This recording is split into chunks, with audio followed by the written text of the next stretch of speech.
Hello, everyone. We are live for a new session of our ReThink.CEE webinars.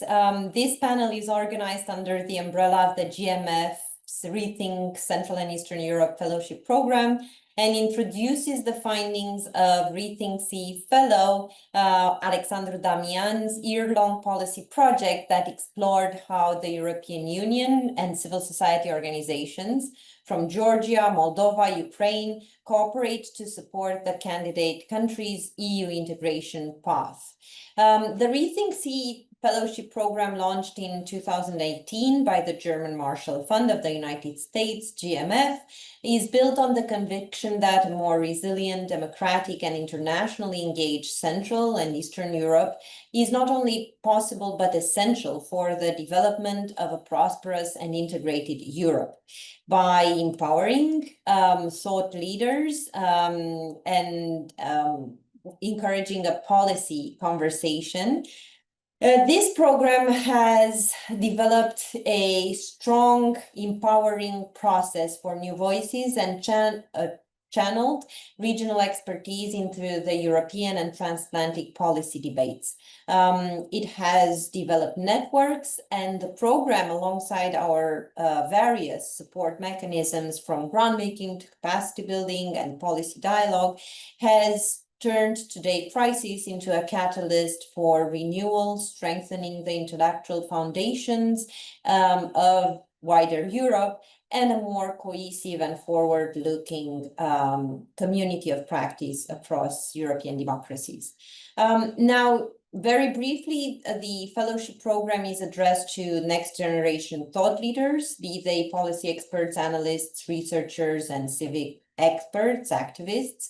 Alexandru Damian, I think, is proudly wearing all of these hats, and that's why I think today's conversation and the presentation of his latest paper, this, I think, very important research on the current state of civil society capacity across the Eastern Partnership countries, is very important. Now, the program is addressed to under 35-year-olds because we all know that we need a little hope in how we project our collective future across the broader region of Central and Eastern Europe.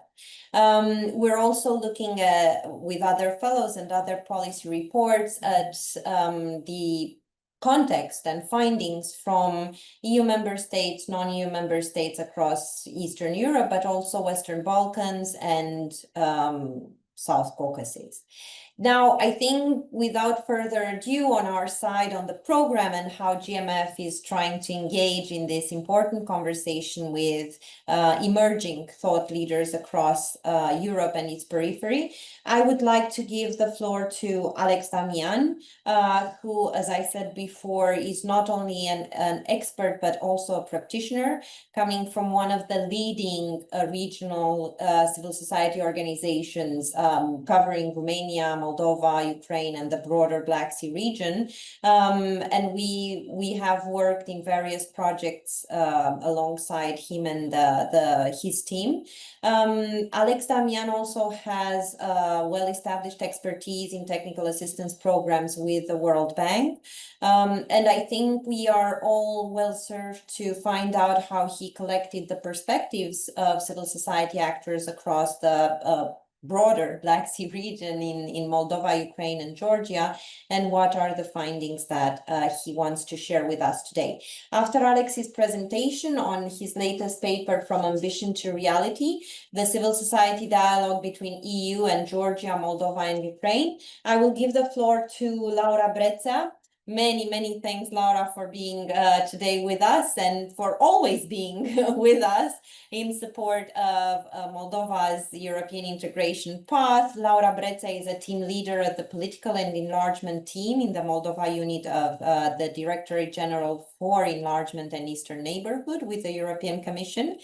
And then I will also give my thanks to Andrea Raimondi, who's also joining us to discuss the findings of this timely paper. Andrea is the director of the Eastern Partnership Civil Society Forum, and he will give again a very practical and from the ground reflection on the current state of civil society in the targeted countries. Alex, you have the floor. Take it from here.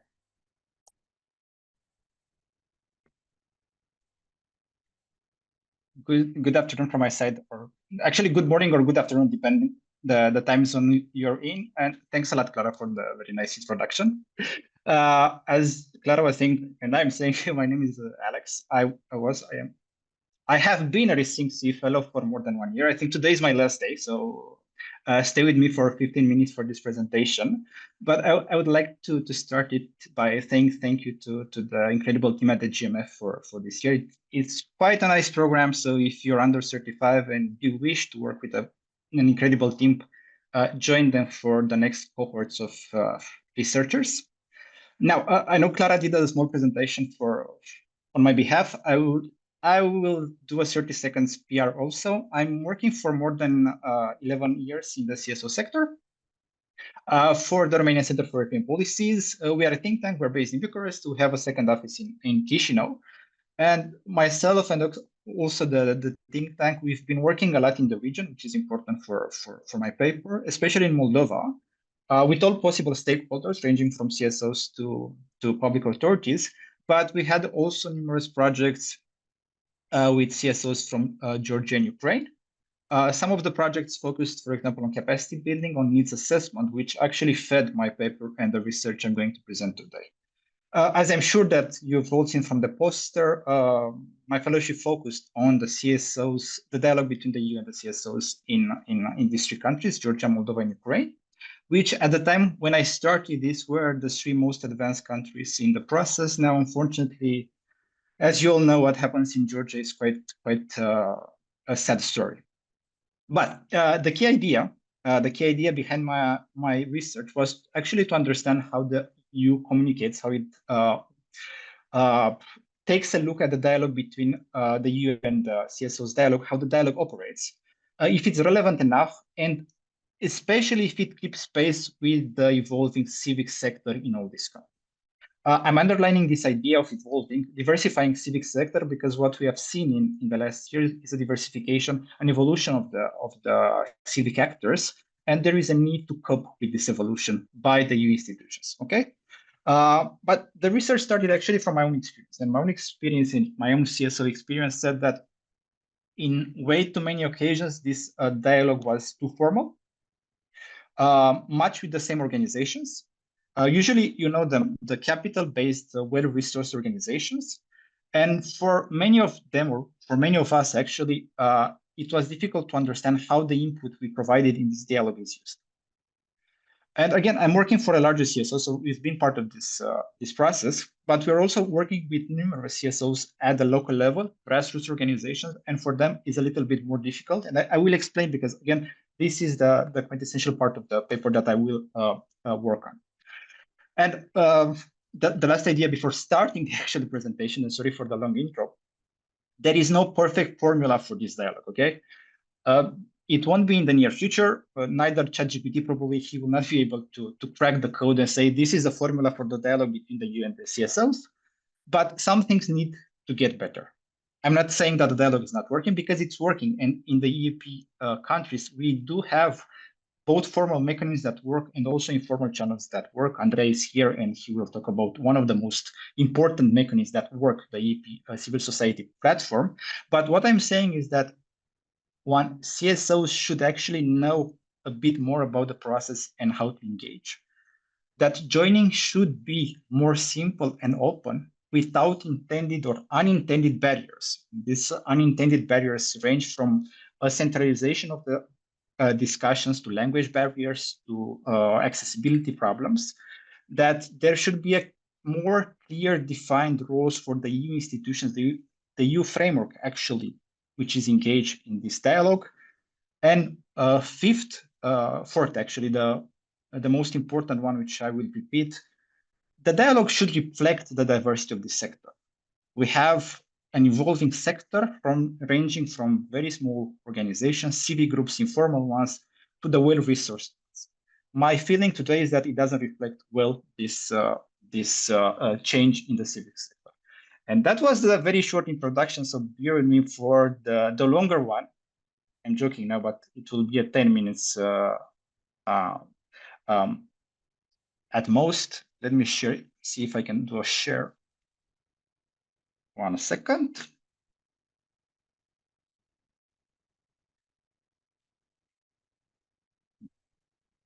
Doesn't seem to be working as always, but I will figure it out in 1 second, I hope.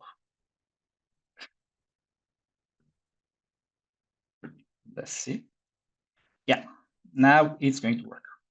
I think you now see my presentation, right? I hope so, no? Yes, we can see it very well.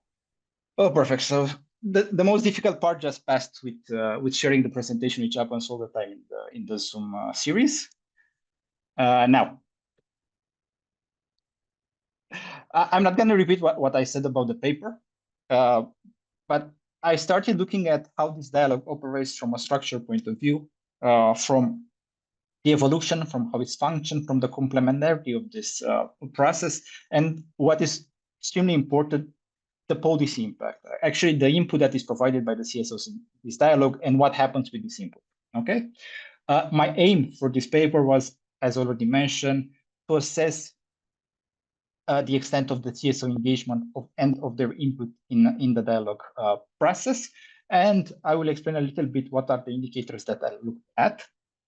But before that, I'm sorry for this a little bit ugly ref, but I will explain a little bit the methodology just to make it sure that I actually did the methodology and I focused a lot on this. There were two things that I took into considerations. There was one survey with almost 150 CSOs that were kind enough to reply to a medium to large survey of 15 open-ended and closed questions. The balance was between the three countries, so around 50 in each country.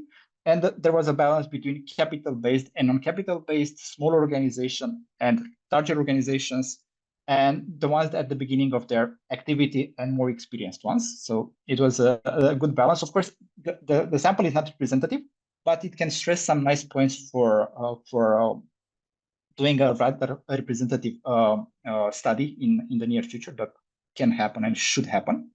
And secondly, there were a couple dozens of interviews, I think 21 formal interviews that I had for this paper.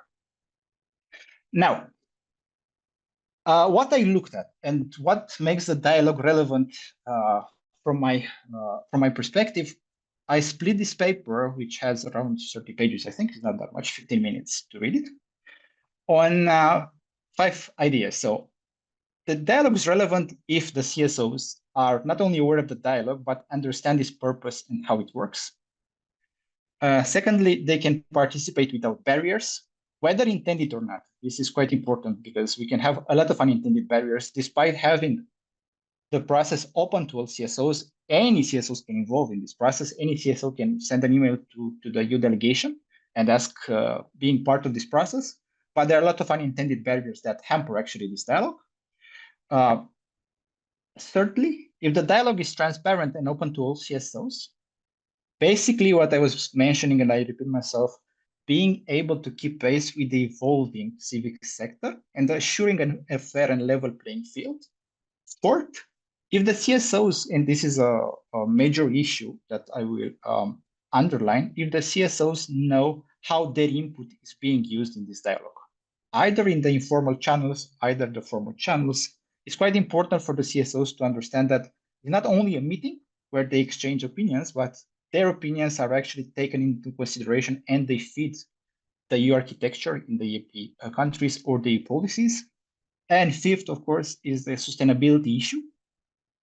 Of course, financial is the major concern, but also in the case, for example, in Georgia, if this dialogue is relevant enough and sustainable enough to be maintained between the CSOs and the European Union after the national government derails from the EU course.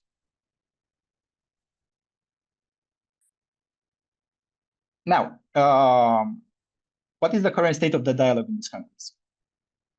The EEP is quite in a privileged position, I would say, because it has both formal and informal mechanisms.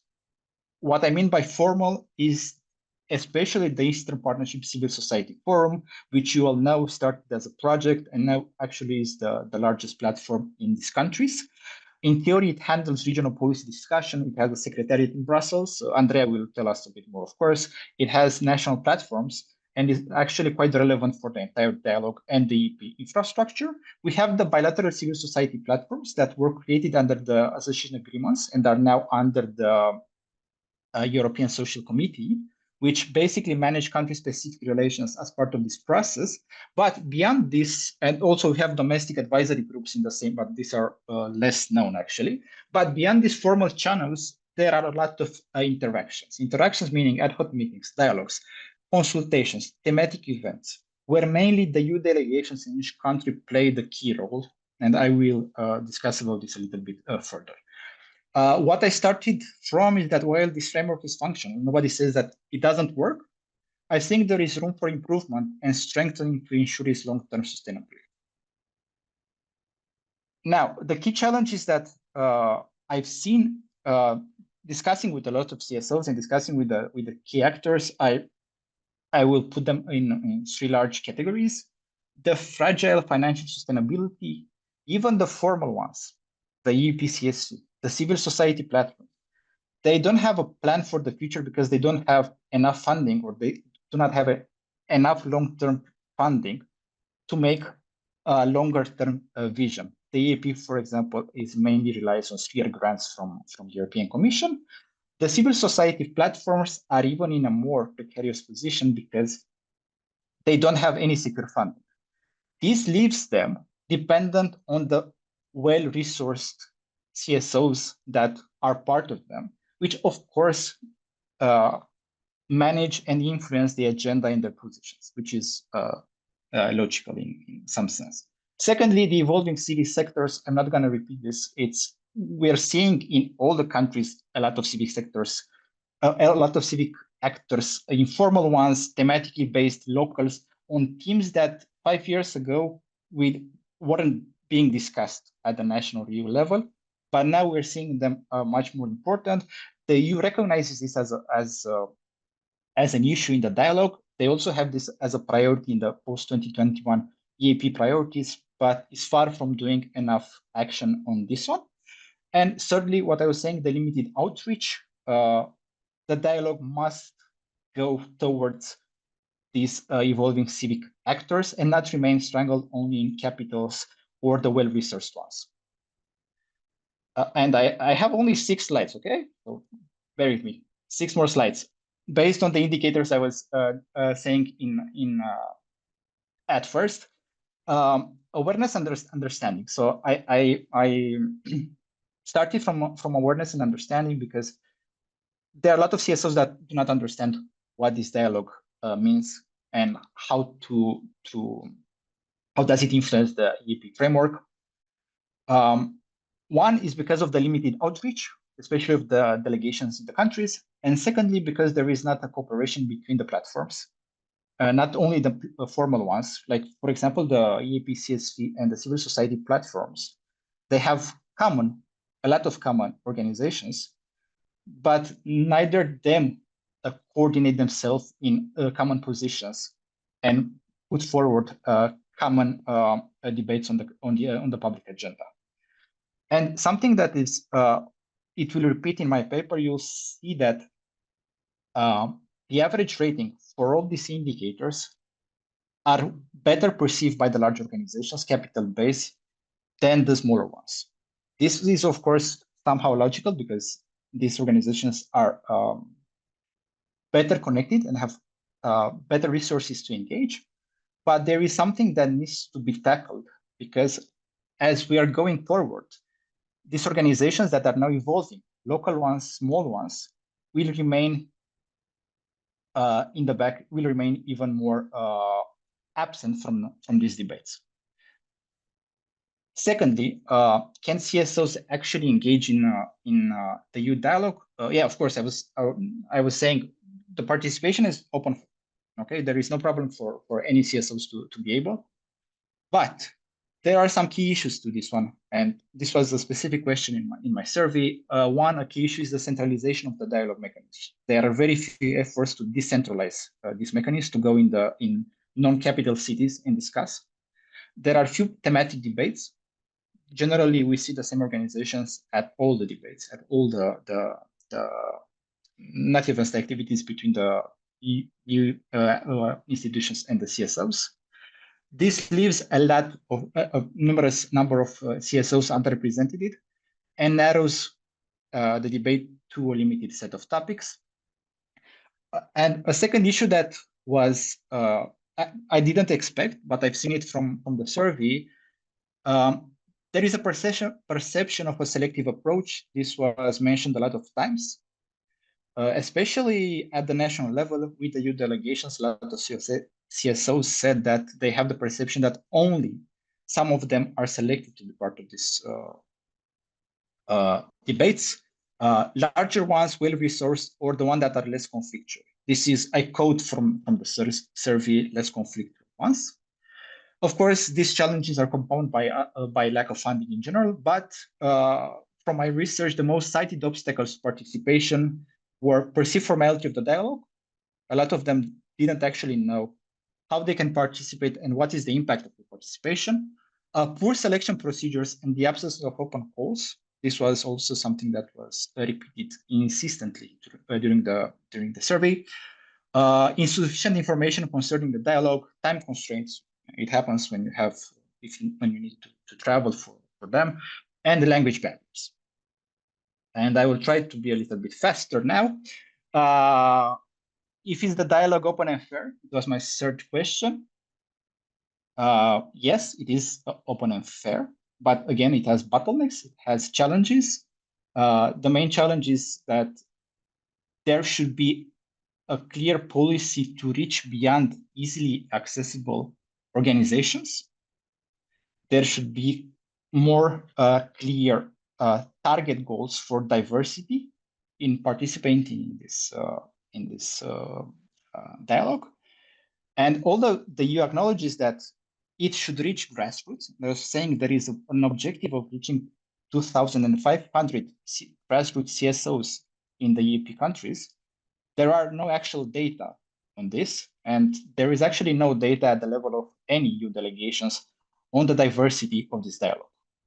Although when they provide the grants, this data can be quantified and can be publicly made available. But for now, we don't have this data publicly. Again, it happens, again, the same thing, capital-based ones versus the smaller ones. The capital-based one perceive the dialogue more open and more fair compared to the smaller ones and outside the capitals. A major issue, do CSOs understand their contribution?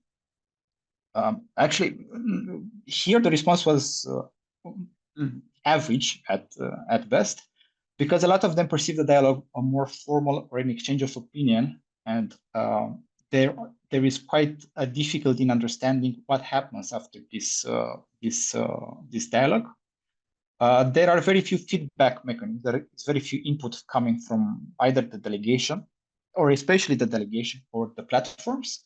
And this happens despite the fact that there has been an increase in the last years in how the formal platforms, and I mean especially the EAP CSV, is integrated in the EAP architecture. Now they are part of the discussions in Brussels.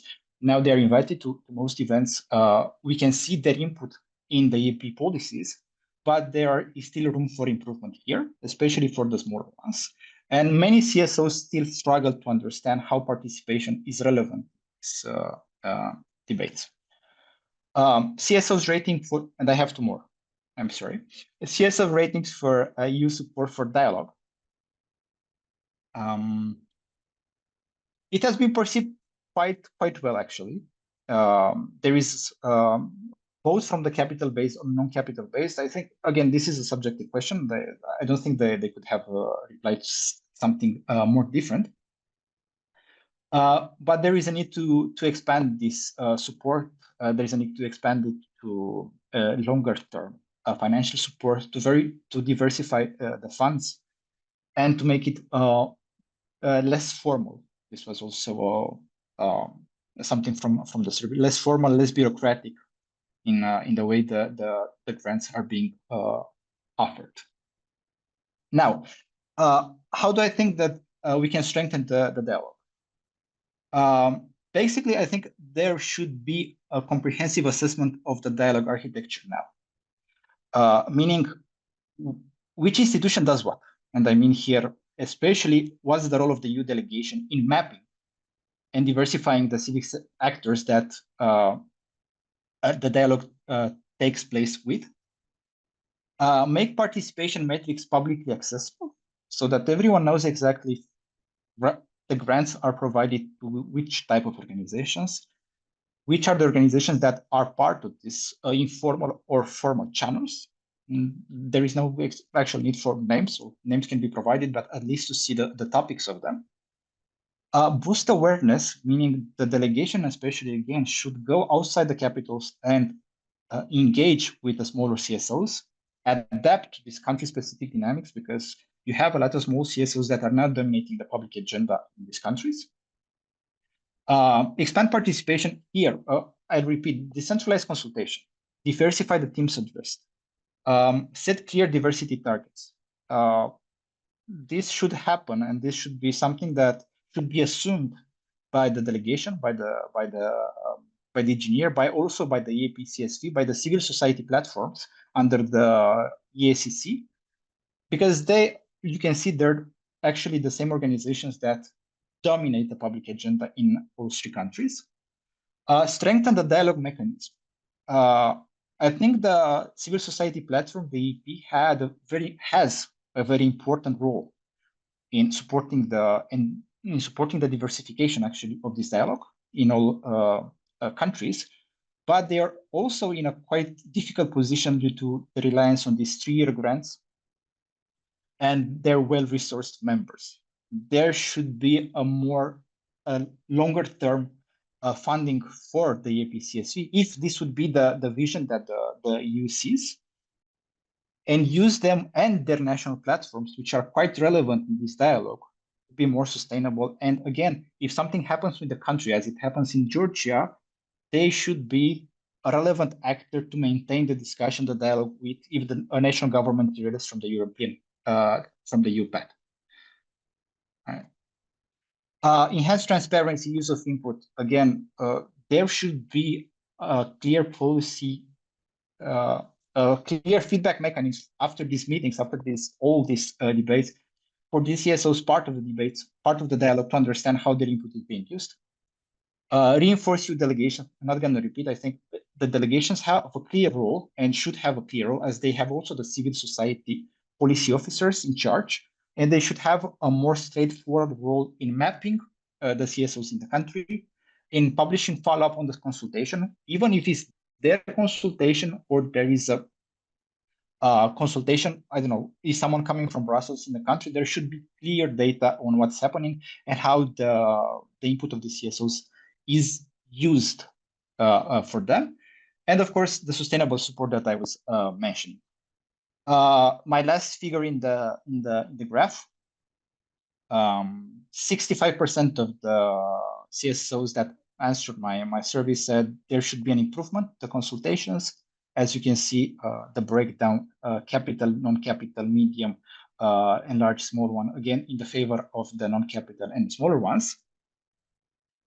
And only 30% said that it shouldn't be. But I will repeat. I will stop the share because okay, 20 minutes is okay. I will just say, I will repeat what I said in the beginning.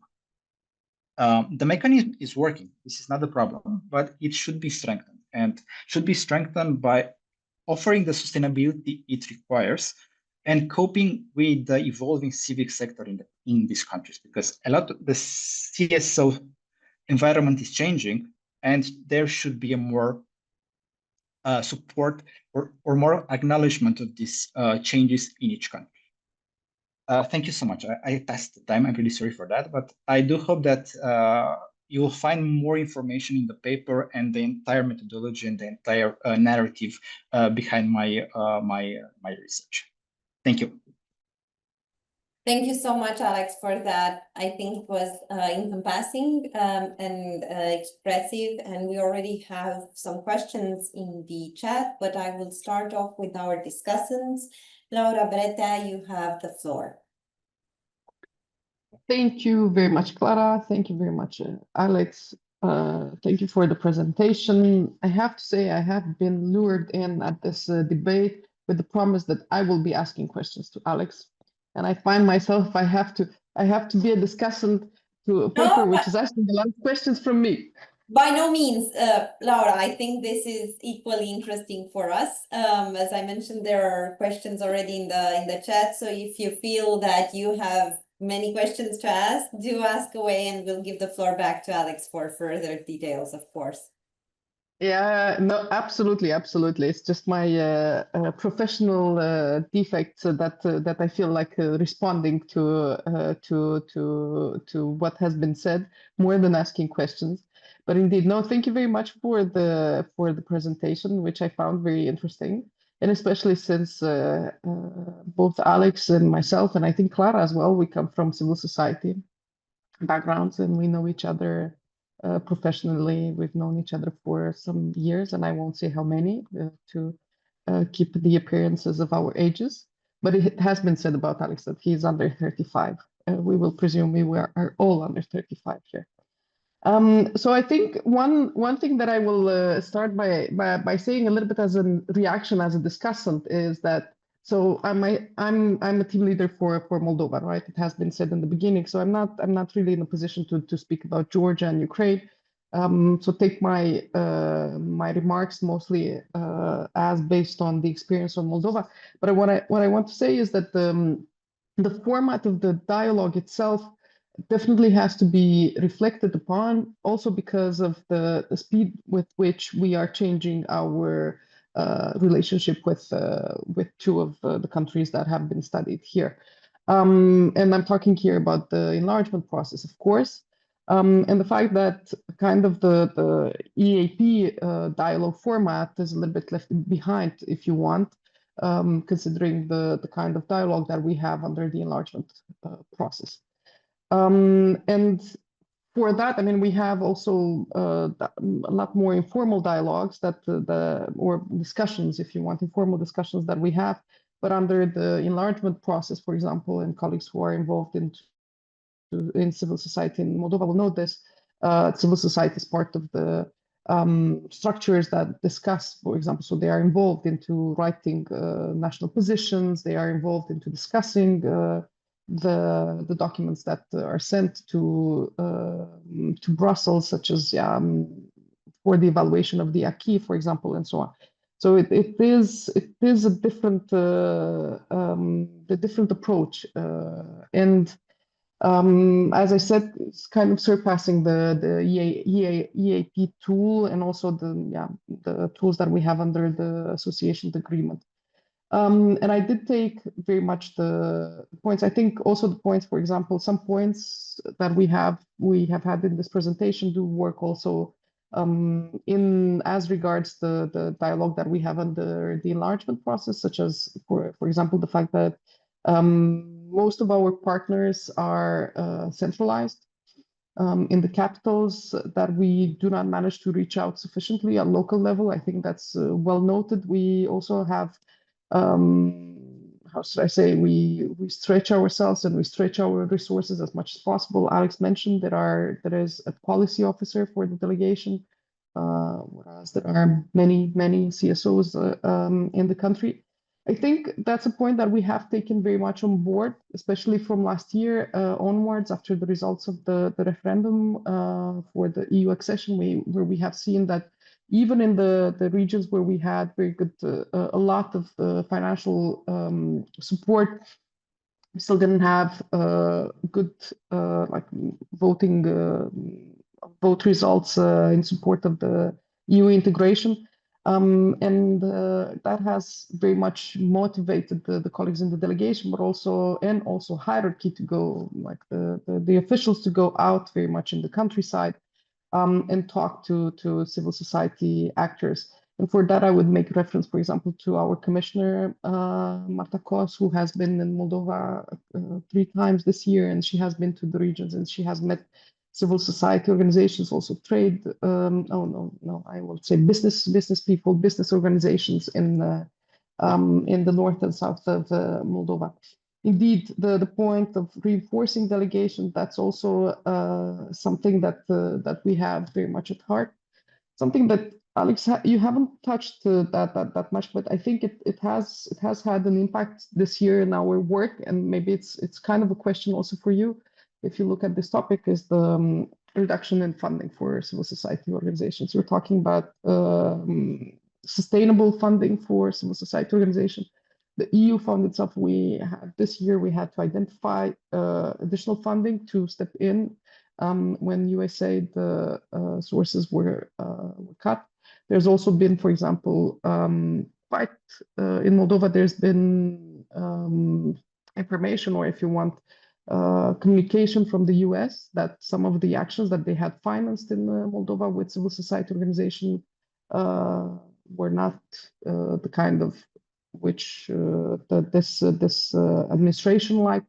So if you want, there's a lot of the environment for the civil societies is changing also from this point of view. There's cuts, as I said, there were cuts from the US, but we hear also about cuts from other donors. And the EU, as I said, we had to come in. I can say that we have increased our support for civil society organizations. You will see more funding for calls. But that's something to reflect upon. And for you, Alex, also to think, how do you see a dialogue? How do you see cooperation in a world that is more and more difficult, and where the EU is stretched to cover a lot of fields, a lot of topics, and yeah, to think also about how can we move along. Thank you very much. Back to you, Clara, Andrea. Andrea, maybe you take the floor now before we collect some questions and we turn to Alex for answers. Sure. Thank you very much, dear fellow speakers, partners, and participants. It's of course a pleasure to be here with you today. I would like to begin by commending the attention given to civil society in the Eastern Partnership region by the author of the paper. We particularly welcome the author's observation that the mechanisms such as the Eastern Partnership Civil Society Forum have become increasingly integrated in the work of EU institutions and demonstrated a tangible impact. And this reflects one of the core values of our work. The Eastern Partnership Civil Society Forum, with over 1,100 member organizations across all 6 Eastern Partnership countries, has grown into one of the most prominent and structured channels for civil society engagement with the EU. Thanks to the collective efforts of the Civil Society Forum and many dedicated organizations throughout the region, civil society has been able to participate more effectively in policy-making processes at both the national and EU levels, thereby supporting the EU integration paths of Georgia, Moldova, and Ukraine. While the paper offers a foundation for discussion, allow me to suggest that the situation on the ground in the Eastern Partnership region continues to evolve rapidly, and certain recent developments may not fully be captured. These developments, however, have a direct and significant impact on the capacity of civil society organizations to follow policy processes and prepare meaningful input and expertise for their dialogue with the European Union. Georgia is in a democratic crisis marked by growing repression under the leading party, including the foreign agent law that criminalizes NGOs and independent media receiving funding from abroad. Civil society faces bureaucratic and legal burdens, shrinking operational space, smear campaigns, and retaliation against activists. For many, the very ability to function or even to engage in the dialogue with the EU is now in question. In Ukraine, civil society remains remarkably active despite the ongoing Russia's full-scale invasion and war of aggression against the country. Organizations are contributing to defense, reform, and reconstruction, even under the martial law. However, the demands placed on them are enormous, and human and financial resources are increasingly stretched. Moldova maintains an open and vibrant civic space. Civil society there plays a central role in driving reforms and communicating the EU integration process. However, it too faces growing threats, particularly from disinformation campaigns and legal challenges pushed by pro-Russian political forces. In light of this, it is essential to underline times and times again the urgent need for sustained and strategic financial support to civil society in all the three countries. This is particularly important now, given the current political context and the broader fragile funding environment. One aspect that deserves great attention and is only partially reflected in the paper is the significant impact of the recent USAID funding freeze on capacities of civil society organizations to engage with their own communities or even with the EU. In a recent Eastern Partnership Civil Society Forum survey of over 120 organizations, we heard directly from those working on the ground. Many are struggling to retain staff, maintain activities, or deliver basic services to their communities. While the EU and the member states have stepped up their support, many civil society organizations still face serious uncertainty, and some have already shut down. This disruption, which could be manageable in a stronger environment, poses a real risk in countries where civil society already faces pressure from hostile actors, such as in Georgia. If civil society organizations are to keep playing their important role in the European integration and engage in a dialogue with the EU, then long-term core funding and donor flexibility, including support for organizations forced to flee the country due to criminal persecution, are urgently needed. It is important to reiterate that currently the space for action in the three candidate countries is uneven and increasingly fragile. For this reason, the tools must be adapted to match countries' specific realities. In some cases, financial support alone is not enough. Where civic space is under attack, broader political responses might be required, including diplomatic pressure or targeted measures to defend democratic values.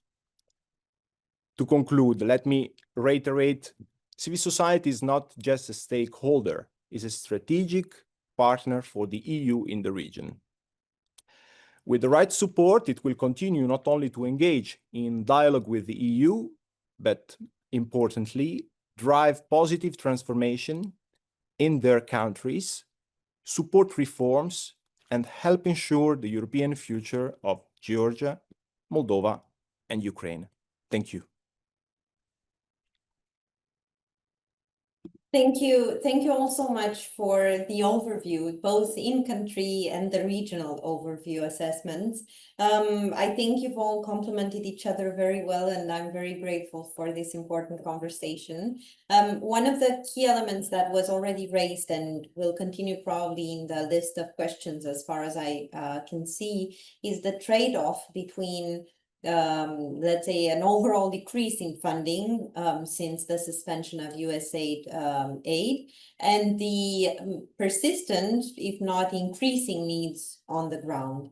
And that trade-off, which Laura very accurately pointed as the challenge to ensure sustainability of funding and sustainability of activities, is probably the biggest question that we're all faced with in this line of business, if we can call that the civil society support and impact into the Europe's periphery democracies. Now, I will then turn to the two questions that I have already received. One is specifically meant to engage with this trade-off that Andrea also mentioned with long-term core funding and flexibility. So Susan Stewart is asking the speakers, I will put you all on the line for this. How do you address the trade-off between using existing resources to fund more CSOs, core funding, not just for projects, but also institutionally, and achieving greater diversity and inclusion, and the fact that EU probably will tend to create few stronger established CSOs, while the smaller, less resourced ones will continue to be left out. Is there a solution to this trade-off? And if not, which goal is more important? Tackling fragile financing or including more organizations in dialogue and cooperation? So essentially the core question of sustainable funding, do we continue to allocate the scarce resources to core sustained institutional funding for larger CSOs, or do we diversify with smaller ones, which are from the beginning, from the definition, more fragile? So let me turn to you, Alex, and then to you, Andrea, for both your perspectives on this central question on sustainable activity in the civil society ecosystem. Yes, thank you, Clara, and thank you for the questions. I'll just start with replying something to Laura that mentioned initially. I don't think there is no clear formula for this dialogue. She was mentioning the fact that they are doing the technical discussions with the world resource CSOs. What I was mentioning was the fact that beyond these technical discussions that are accessible and open exactly to those well-resourced CSOs, there should be more efforts made to reach the smaller ones outside the capitals. And a second thing in brackets, yes, the EU has done a very good job in stepping in the region and providing support for numerous CSOs. So that is something that we should acknowledge, especially after the USAID. But when on the trade-off, I don't think that there is, or I think there is a problem with funding. There will always be a problem of funding, that we won't have enough money at any given time. It's like, parking in our cities, there are never enough parking spots. But there should be a balance between how well we support the larger ones, versus, longer term funding, and the smaller ones. And what I was saying in the paper is that we should go towards the smaller ones and not only engage them informally, but increasing their capacity to reach out to other types of funding. The EU, in the case of Moldova, for example, now they do have access to other EU funding, not directly from the delegations. CERF program, for Erasmus programs, the ones that are accessible to the EU member states also. These come with a lot of additional funding that can be accessed by Moldovan CSOs. These are important.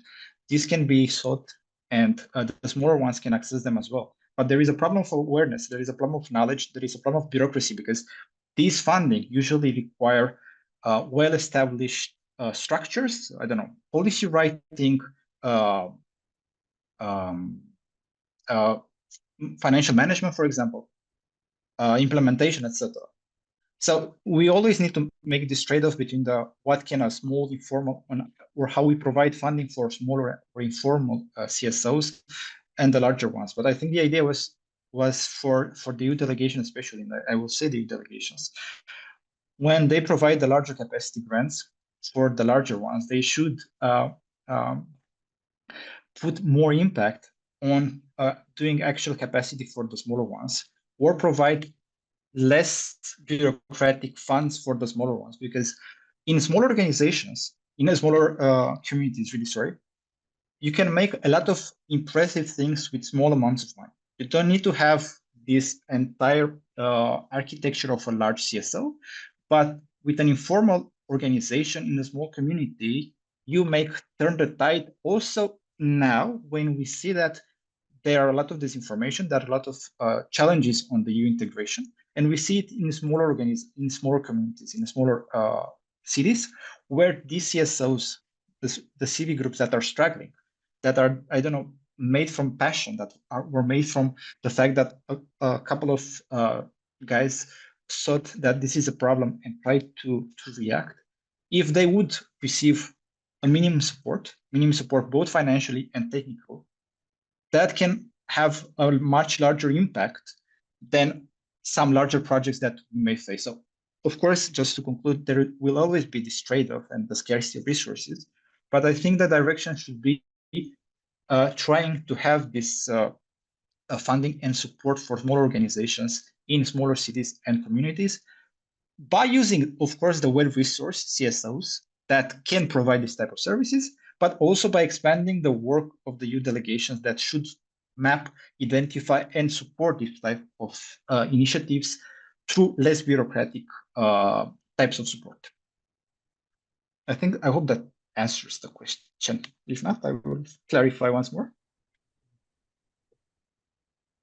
Andrea, maybe we turn to you. And also, if I can add on this, because we're talking about the, let's say, strain after USAID closure, I can answer from our side on the GMFTF side, and then I'll let you, Andrea, share with us your inputs.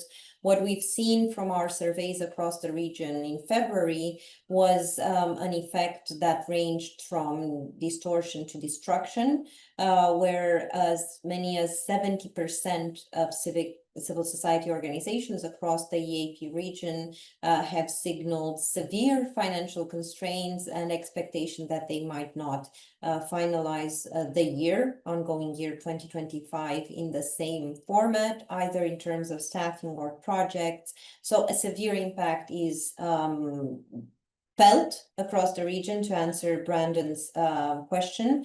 Now, how many have already closed? Maybe it's also a question to the panelists. I just wanted to add our own insights from our internal need assessments. So Andrea, back to you, core funding versus small, fragile initiatives. How do we mediate this trade-off, and maybe link to the impact of decreased funding, as I mentioned, and our participants are also asked. Thank you very much. I would say that a mix of both approach makes the most sense. The EU and also the international community should help build strong and well-connected NGOs and that can work with and support smaller local organizations by sharing the resources, training, and opportunities. And this way we can get the benefits of both a stronger organization that can lead big initiatives and a diverse range of smaller groups that can stay close to community. It also helps prevent a situation where just a few big NGO holds the resources. I'd like to mention that in this context of financial uncertainty, it is nearly impossible to plan or implement critical activities for civil society organization.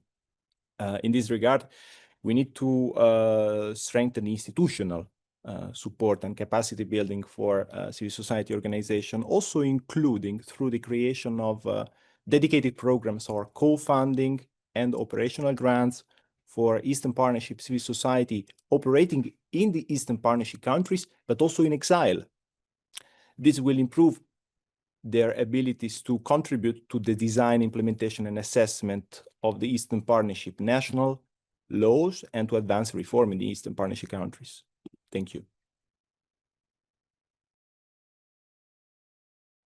I don't want to put Laura on the spot here, because I think the EU and DGNS should receive more solutions in this regard than questions. There is a question on how the EU is prioritizing in our chat box. Now, in terms of my own, let's say, contribution on this topic, what I find is that implementing partners do help a lot in mediating this trade-off, because they take on the administrative burdens, allowing for grassroots initiatives and local actors to become engaged and receive funding without having to take on themselves the burden and replication of the burden of administrative costs.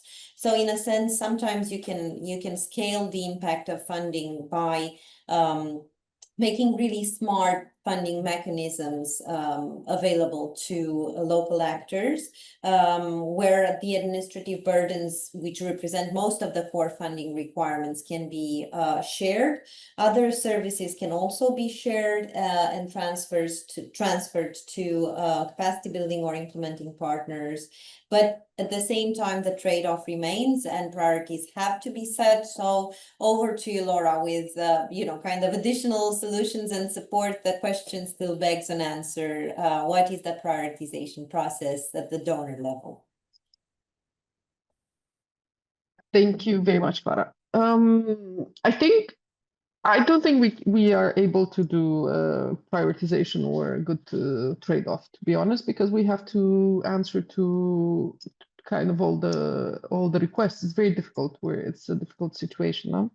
But what we try to do very much, and also because we are, just to continue my thought, also because we are a union of 27 states and we have to follow a lot, so a lot of wishes, if you want, and a lot of priorities also.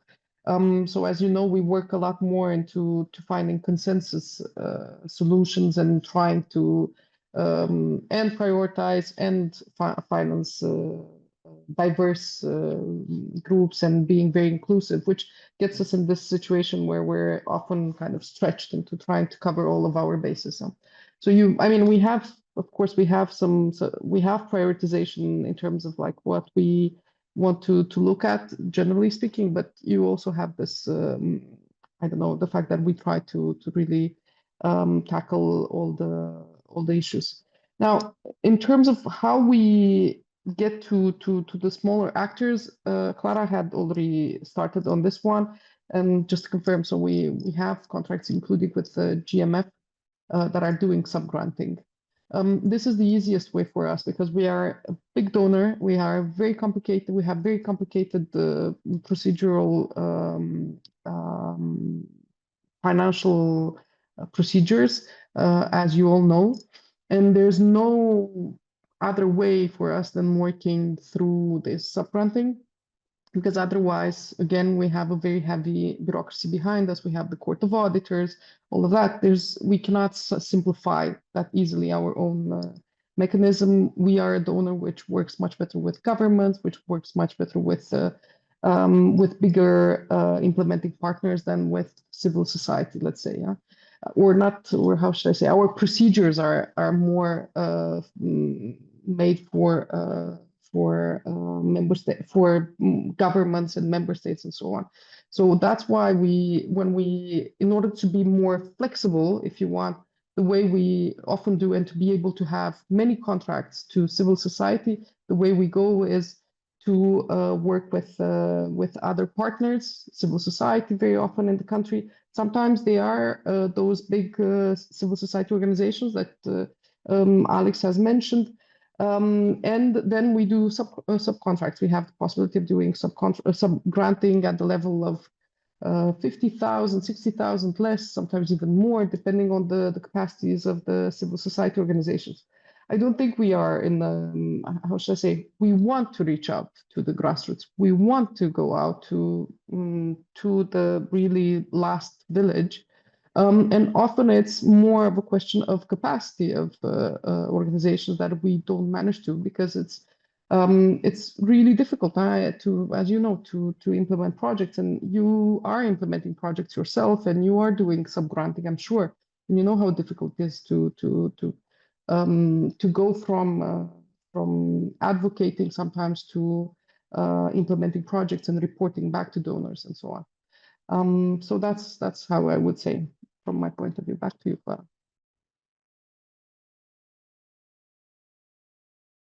There are two more questions equally interesting, and I think we still have time for brief answers. One question is if the speakers could give concrete examples for situations where civil society had an impact on EU policy, and probably this will be on you, Laura. but also if Andrea or Alex can share such examples. On my side, I can tell you that we, as an in-between civil society actors, have had a very meaningful dialogue with EU policymakers concerning the strategic reflection on the Black Sea the region, concerning elements of countering FIMI through the FIMI-ISEC group. So there are examples on our side that are really meaningful in terms of policy impact at EU level, but at the same time, we are not representative of the broader civil society ecosystem as a large implementing partner. So I would be very curious to hear more examples.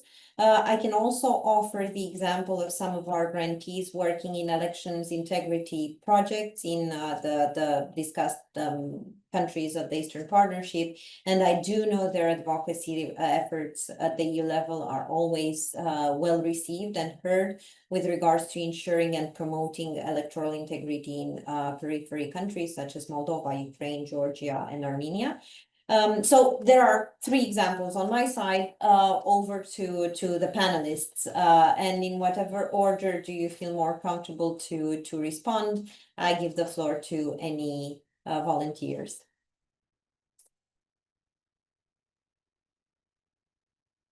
Alex, go ahead. I see you're the Yeah, I think I can start without. I will say something I'm sure that Laura would have said also, but I think there are a lot of input from the civil society that is actually acknowledging use for EU policies. You have some examples also in the paper, just to make a small PR for the paper. Laura mentioned the technical discussions they were having with the CSOs. Those are actual policy changes that the CSOs recommendations feed the EU overall framework.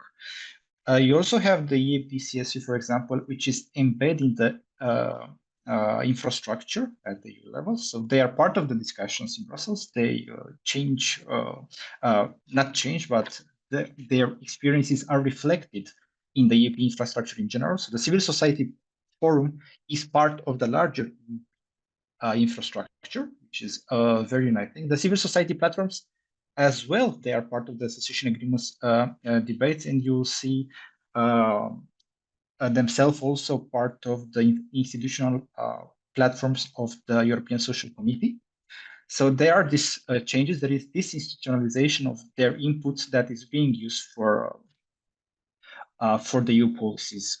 This happens in all the countries, and also these are the larger examples, but the one that you mentioned, Clara, on electoral integrity, this kind of policies, yeah, they happen in all countries at all given time. And see, I was not saying in my report, not for by far that CSOs are not listened or their input is not used, but that this mechanism should be improved, and that there should be a more clarity on how their input actually goes to the EU policies or the EU institutional framework, because there are the issues that mostly these are these better connected CSOs that understand exactly their role, and these smaller ones, although their perspective might be similar, their opinion might change something at a larger level.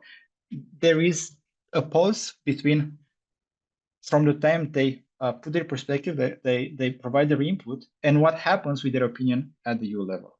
So this process is a little bit problematic, but no, there are a lot of examples also in the paper, and also the ones that all of us mentioned, that CSO's input is used to shape EU policies and also to shape the institutional framework, as again, the EPCSV, the civil society platform, the domestic advisory groups are already embedded in the EP institutional framework in general.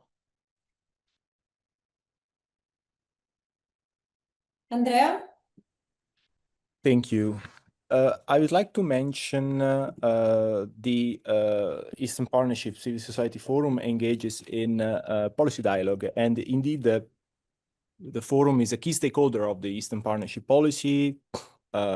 It takes part in all relevant activities and meetings of the Eastern Partnership annual work plan, such as the Eastern Partnership Political Summit, the Foreign Affairs Ministerial meetings, senior official meetings. And in, for example, last year, every year, the Eastern Partnership Civil Society Forum participated in several meetings with the European and international decision makers. This includes the foreign ministerial meetings, senior official meetings, the Euronest Parliamentary Assembly, Conference of Regional and Local Authorities for the Eastern Partnership, CORLIP, and bilateral meetings of the Armenian, Georgian, Moldova, and Ukraine civil society platform that were mentioned today under the European Economic and Social Committee. An example that I would like to mention, although Armenia is not among these countries, is that, for example, Armenian civil society has been a steadfast advocate for the European integration. The Armenian civil society, or the Armenian National Platform of the Eastern Partnership Civil Society Forum, has consistently supported reforms aligned with the EU standards. A clear reflection of this commitment is the fact that the draft law titled on the launch of the process of the Republic of Armenia's accession to the European Union was submitted to the National Assembly through the efforts of the Eurovote civic initiative, whose founding members are primarily representative or organizations within the Armenian civil society platform, national platform of the forum. I would like to also mention that we channel civil society organization inputs when we participate in consultation on the European Commission enlargement report and when we participate in human rights dialogue. So I would answer with this with these examples. Laura? Yes. And sorry, I'm on my phone, and sometimes I get out because I check. While you gather your thoughts, maybe I can just wrap up what was mentioned, that civil society actors have had a meaningful impact on policy decision-making, both from the domestic arena by supporting the integration pathway. We have examples in Moldova for the referendum. We received from Andrea examples for Armenian steadfast support at population level for EU accession. We all know the brave fight that Georgian civic actors are leading for a European future. And of course, in Ukraine, we see civic actors as intrinsic part, not just of the wartime resilience, but also the European pre-accession reforms and accountability mechanisms. So maybe with this in mind, from the domestic to the European, I turn it over to you, Laura, for the perspective from the European Union. Thank you very much, Clara. So indeed, in terms of policy recommendations, I think, so there was a question about clearly what policy recommendations from the EAP are we took policy impact, broadly, policy impact. And I think the point is, I think it's difficult to distinguish in the last years, at least, from the experience I've had in the last years, it's difficult to distinguish the policy recommendations that you have or policy impact that you have because only of EAP and the policy impact that we have because of the dialogue that we have also as part of the enlargement. Okay, and in terms of enlargement process and in terms of the dialogue we have with the civil society organization, we had one of the steps that Moldova had to accomplish, to achieve in order for accession negotiations to be open was related to civil society promotion. And it was one of the first steps that they had actually achieved. And we had dialogue with civil society all the time on the 9 steps, on the conditionalities. And this was also a conditionality for Georgia, and as part of the enlargement process. And so I think concretely that's a very good example. Then there were 2 other questions on financing, on prioritization, and I kind of answered the first one on prioritization, I think. This year, when we were asked to come in and to come in after the freeze of US funding, Fortunately for us, there wasn't much need of prioritization because the organizations that had been financed by the US were going in the same direction as what we would have financed. And that was, as Clara also, I think you have mentioned, it was about misinformation. It was very focused on elections. Of course, being an electoral year, this was also our focus.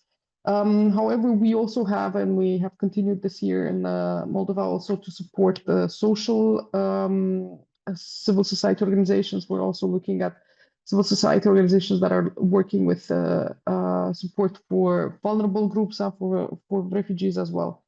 In terms of what the US, I've just answered the last question as well, in terms of what US was covering and we are not covering. I'm looking, for example, at these days, the US was very good at covering with, I think, grants or loans, creative industries. And that's something where I'd like to explore more. For example, the fashion sector. So there were small businesses in terms of fashion that were supported. I'm looking at whether we could support that as well somehow.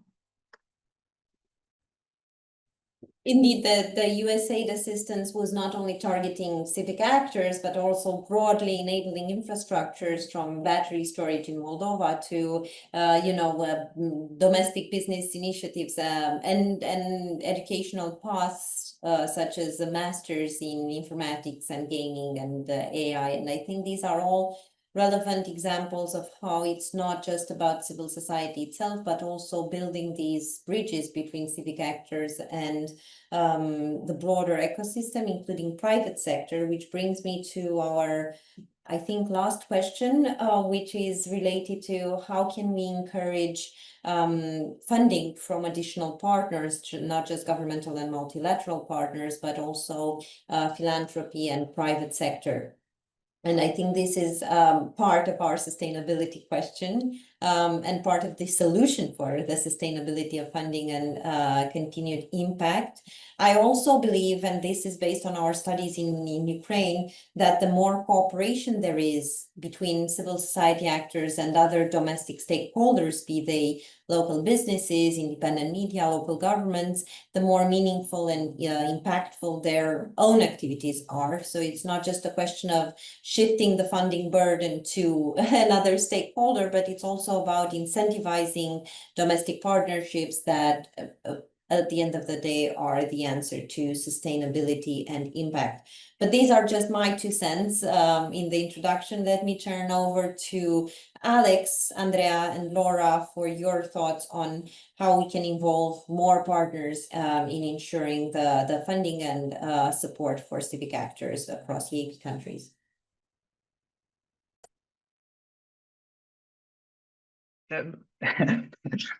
This was the question that I didn't want to reply, actually, because it always turns to funding. Any discussion on CSO turns to funding because, of course, it's a critical issue for all of us. But I think that the question is really well, because most of us or most of the CSOs are really dependent on this type of grants, at least the larger ones, even smaller ones, on this type of grants from the larger donors, European Commission being the most important now in the region. But the idea is, of course, diversification of resources and engaging the local actors. We've seen this type of diversification in Moldova at small scale, or either private, either public authorities. But this is not something easy to be done or easy to respond to. We see successful examples for the CSOs that managed to be visible on the public agenda, or that managed to put on the public debate a theme that is quite important for a larger number of people. But I think this is a challenge for most CSOs in the region, because the part of philanthropy is not that well established in Eastern Europe. And there are not so many people that voluntarily donate money to the CSOs. Secondly, CSOs have issues in being able to attract funding, diversify the resources. We have been working on this also on needs assessment on the diversification of resources. All the time there was a over-reliance on the grants provided either by the EU or by the USAID. And thirdly, I've seen there are specific type of grants, not specific, but there are a lot of type of grants in the last years that actually oblige the CSOs, either smaller ones, either the larger ones, to co-found 10, 15, 20% and attract funding from other sources, which I think is quite important. But of course, it has the backsliding that you may not be able to do that. So I don't think there is a straightforward answer to that question, although we acknowledge it as a major issue to most CSOs in the region.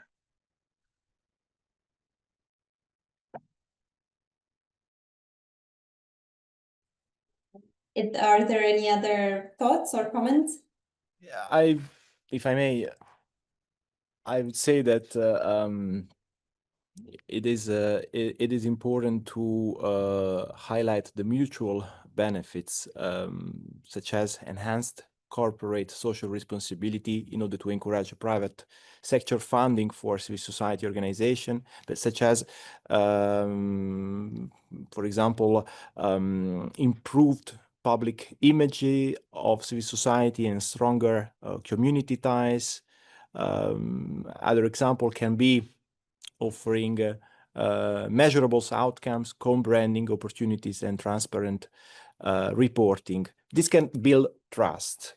I would like to also mention the incentivizing a partnership through tax benefits, public recognition, or joint initiative can also help align corporate interest with the social impact.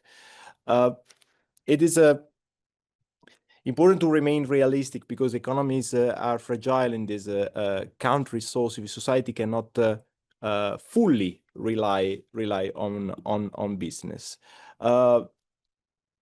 From the perspective of the European Union and the international community, in order to keep civil society at the highest bar, we should continue to trust civil society expertise and involvement in the Eastern Partnership policy at all levels, including through inviting, for example, civil society organization and democratic forces instead of the representatives of authoritarian regimes to the high-level meetings.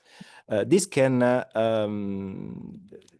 raise the consideration for civil society and make even more evident the important role that they play.